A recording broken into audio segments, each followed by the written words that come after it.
Assalomu alaykum aziz yurtdoshlar. Bugun biz Amerika Qo'shma Shtatlarining Nyu-York shahri JFK aeroportiga tashrif buyurdik.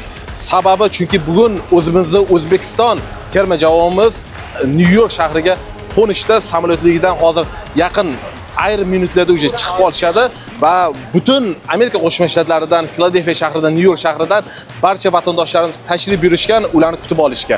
Hozir ozginchadan keyin juda katta energiya bilan ularni chiqib olishini biz kutib olamiz.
Hamma vatandoshlarimizga, yurtdoshlarimizga aytib o'tmoqchimizki, bizning futbol komandamiz уже yetib kelishdi. Biz hozir ularni mana avtobusga o'tirib, hozir endi o'sha Nyu-Yorkdagi mehmonxonaga joylashadigan bo'lishyapti.